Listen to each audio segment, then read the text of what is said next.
আসসালামু আলাইকুম রহমতুল্লাহ। আবাল বৃদ্ধ বনিতা সকলেই বলবে আজকে ইরানের সাথে যে যুদ্ধ লেগেছে সেটা আমেরিকা আর ইসরায়েলের আগ্রাসন বা আমেরিকা আর ইসরায়েলের সংঘর্ষ যুদ্ধ। সেখানে ভারতের কোনো ভূমিকা নেই। ভারতের সম্পৃক্ততা এখনও পর্যন্ত কোনো কিছুতে পাওয়া যায়নি, বরং পাকিস্তানের নীরবতা, তুরস্কের সম্পৃক্ততা, নীরবতা এগুলো অনেকটা পরিষ্কার। কারণ খামেনিকে হত্যার পরে ভারতেও মিছিল হয়েছে, বিক্ষোভ হয়েছে, পাকিস্তানেও হয়েছে।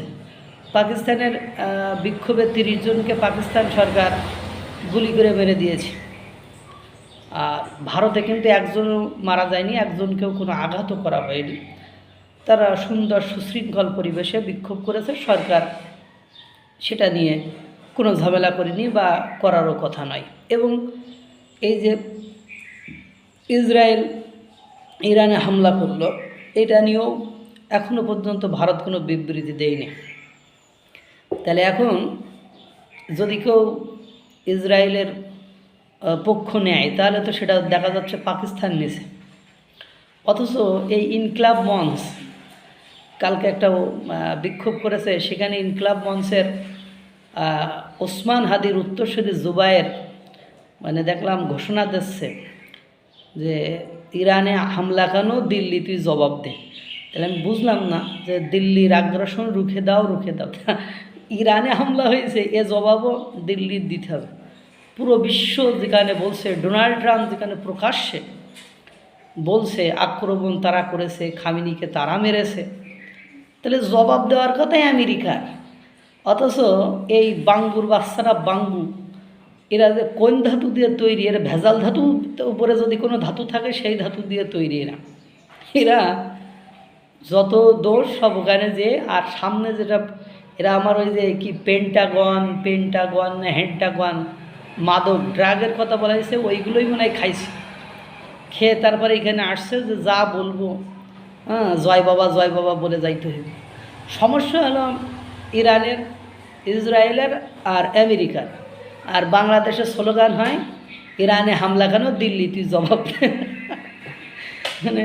ওর বাপ পাকিস্তান নিয়ে আওয়াজ নেই।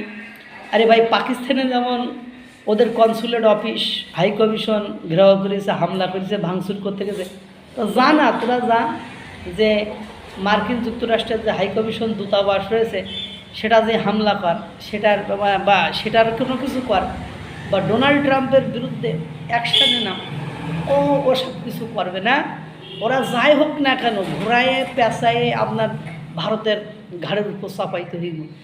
এদের ডাকে এখন যে কুত্তা বিলায়ও যারা যাবে, তারা কুত্তা বিলাইছেও নিকৃষ্ট আমার মনে হয়। কারণ এরা দেশের মঙ্গল এবং কল্যাণ চায় না। এরা চায় পাকিস্তানের মতো একটা ধ্বংসাত্মক, অর্থনৈতিক অনগ্রসর, ব্যর্থ রাষ্ট্র, দুর্ভিক্ষের রাষ্ট্র, সবসময় হানাহানি, মারামারি, কাটাকাটি লেগে থাকবে।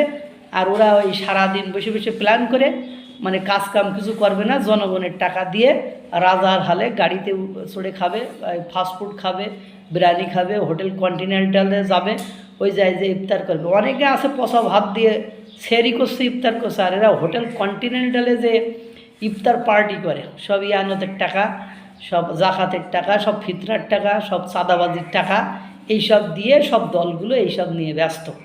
আর যখন না পারবে তখন জনগণে কিছু গাধা গরু মূর্খ জাতি, এই জাতির সামলে লইয়া তারা ঘোষণা দেবে ইরানে হামলা কেন, দিল্লি তুই জবাব দিতে। ইরানে হামলা তো দিল্লি জবাব দেবে কেন? তুই জবাব চাইলি আমেরিকার কাছে। তোর আমেরিকাও তো দূতাবাস আছে, ভারতেরও দূতাবাস আছে।